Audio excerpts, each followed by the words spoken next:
भगवान की जय, प्यारे कृष्ण कन्हैया लाल की जय, श्री राधा वल्लभ लाल की जय। श्री वामन पुराण 52वां अध्याय। शिवजी का महर्षियों को स्मृत कर उन्हें हिमवान के यहाँ भेजना। महर्षियों का हिमवान से शिव के लिए उमा की याचना, हिमालय की स्वीकृति और सप्तऋषियों द्वारा शिव को स्वीकृति सूचना। पुलस्त्य जी बोले, उसके बाद पर्वत द्वारा सम्यक रूप से पूजित होकर भगवान रुद्र बहुत प्रसन्न हुए। उसके बाद शंकर जी ने अरुंधति सहित सप्त महर्षियों का स्मरण किया। महात्मा शंकर जी के द्वारा स्मृत किए गए वे ऋषिगण सुंदर कंदराओं वाले महान शैल मंदिर पर आ गए। उन ऋषियों को आए हुए देखकर त्रिपुरासुर का नाश करने वाले महादेव ने अभ्युत्थान कर उनका पूजन किया।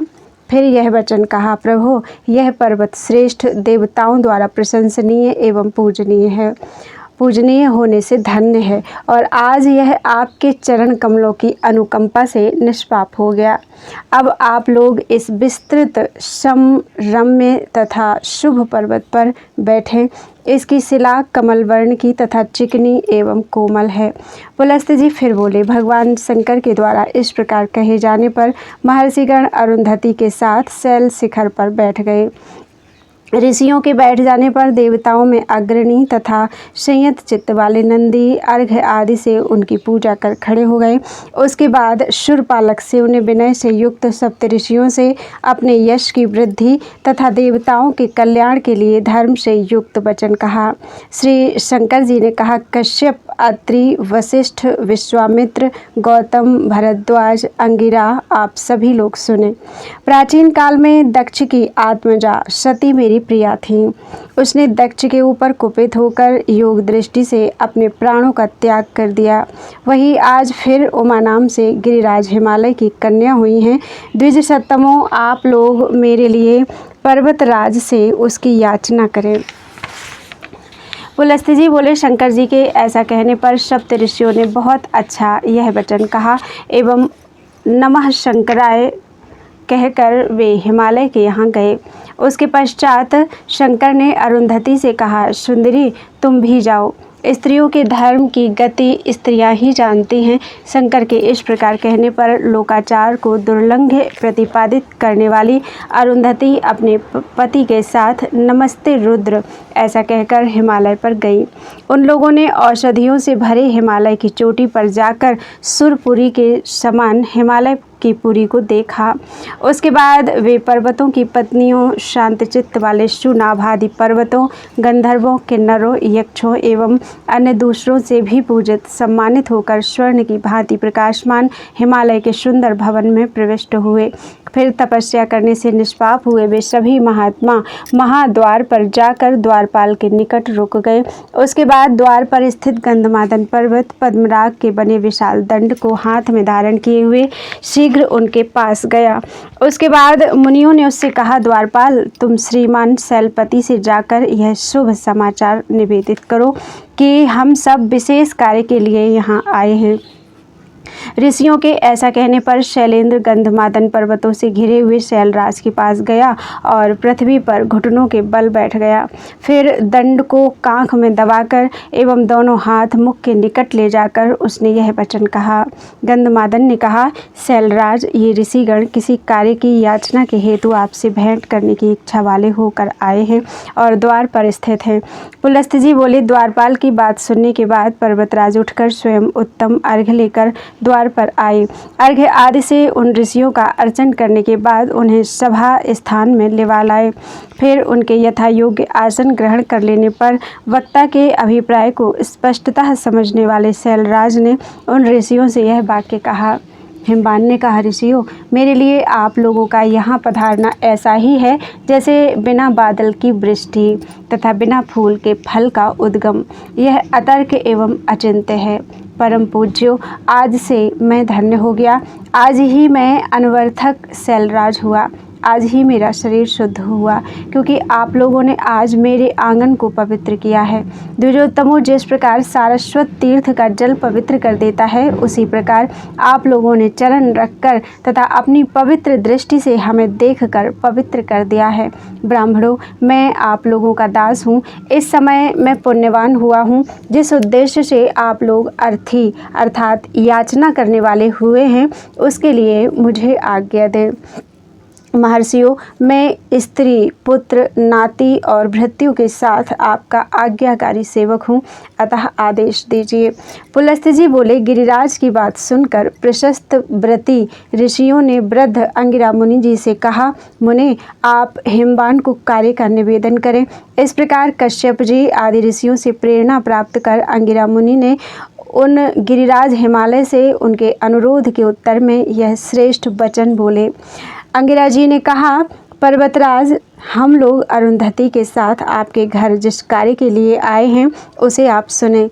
गिरीश्वर, जिन महात्मा, सर्वात्मा, दक्ष यज्ञ के विनाशक, सूलधारी, सर्व, त्रिनेत्र, वृषवाहन, जीमूत, केतु, शत्रुघ्न, यज्ञ भोक्ता, स्वयं प्रभु शंकर जी ईश्वर को कुछ लोग स्यो, स्थाणु, भव, हर, भीम, उग्र, महेशान, महादेव एवं पशुपति कहते हैं, उन्होंने ही हम लोगों को आपके पास भेजा है। बात यह है कि आपकी यह काली कन्या समस्त लोकों में सुंदर है। इसके लिए देवेश भगवान शंकर प्रार्थना कर रहे हैं, आपको उन्हें उसका दान दे देना चाहिए। गिरिशत्तम, वही पिता धन्य है जिसकी पुत्री रूपवान, निष्कलंक, कुलीन और श्रीमान शुभ पति को प्राप्त करती है। शैल, ये देवी 4 प्रकार के जितने जड़ जंगम प्राणी हैं, उनकी माता हो जाती हैं, क्योंकि शंकर जी सबके पिता कहे गए हैं। हम सबका निवेदन है कि समस्त देवता शंकर को प्रणाम कर तुम्हारी पुत्री को भी प्रणाम करें, इसलिए इसे समर्पित कर दें। और इस प्रकार आप अपने शत्रुओं के सिर पर अपना भस्म युक्त चरण रखें, शत्रुओं को विजित करें।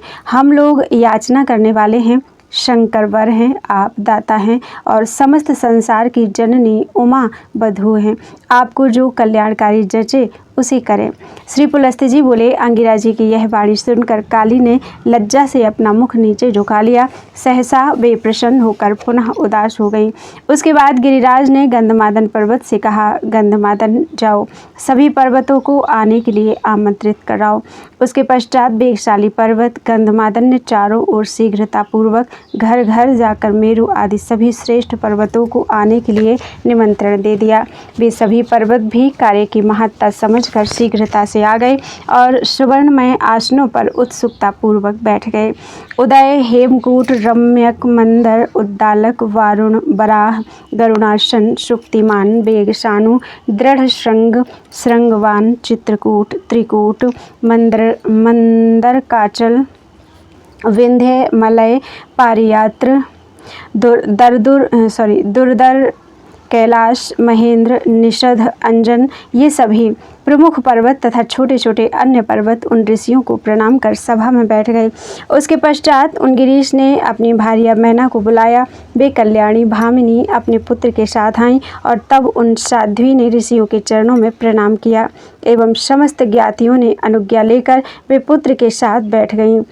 नारद जी उसके बाद सभी पर्वतों के भी बैठ जाने पर उनकी अनुमति लेकर उक्ति के अभिप्राय के विज्ञाता महाशैल ने मधुर वचन कहा। हिमवान ने निवेदन किया, उपस्थित सज्जनों, ये पुण्यात्मा सप्तऋषि भगवान शंकर के लिए मेरी कन्या की याचना कर रहे हैं। शंकर के लिए कन्या देने का प्रस्ताव है, यही आप लोगों से निवेदन करना है। आप लोग ही मेरे ज्ञाति बंधु हैं, अतः अपनी बुद्धि के अनुसार परामर्श दें। आपके मत का उल्लंघन कर मैं कन्या का दान नहीं करूँगा, अतः आप लोग उचित परामर्श दें। श्री पुलस्त्य जी बोले, हिमवान के प्रस्ताव की बात सुनकर मेरु आदि सभी श्रेष्ठ गिरिवरों ने अपने अपने आसन पर आसीन होते हुए ही कहा, गिरिराज, याचना करने वाले सप्तऋषि हैं और त्रिपुरासुर का वध करने वाले शंकर वर हैं। शैलराज, इस काली को आप उनके लिए प्रदान करें। जामाता हम लोगों की मनपसंद हैं। उसके बाद मैना ने अपने पति से कहा, शैलेंद्र, मेरी बात सुनिए। पितरों की आराधना करने के बाद उन देवों ने इस कन्या को मुझे इसीलिए दिया था कि भूतपति शिवजी द्वारा इससे जो पुत्र उत्पन्न होगा वह दैत्येंद्र महिष एवं तारक का वध करेगा। मैना तथा पर्वतों के इस प्रकार कहने पर हिमवान ने अपनी कन्या से कहा, पुत्री, अब मैंने तुझे शंकर को दे दिया। फिर उन्होंने ऋषियों से कहा, हे तपोधनों, यह मेरी पुत्री तथा शंकर की बधू काली भक्ति सहित विनम्र भाव से आप लोगों को प्रणाम करती है। उसके बाद अरुंधति ने लज्जित हो रही काली को अपनी गोद में बैठाकर शंकर के प्रेम भरे शुभ नामों से के उच्चारण से उसे भली भांति आश्वस्त किया। उसके बाद सप्तऋषियों ने कहा, शैलराज, अब आप जामित्र अर्थात सप्तम भाव की शुद्धता गुण से संयुक्त मंगलमय पवित्र तिथि को सुनिए। आज के तीसरे दिन चंद्रमा उत्तरा फाल्गुनी नक्षत्र से योग करेगा। उस मैत्र नामक मुहूर्त कहते हैं उसे।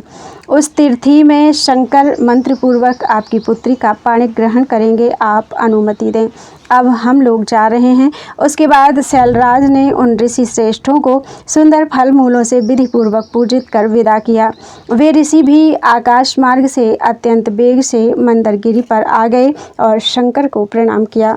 उन महर्षि जनों ने पुनः महेश को प्रणाम कर कहा, शंकर, आप वर हैं एवं गिरिजा बधू हैं। ब्रह्मा के साथ तीनों लोग आप घन वाहन अर्थात शिव का इस रूप में दर्शन करेंगे, ऐसी सबकी लालसा है।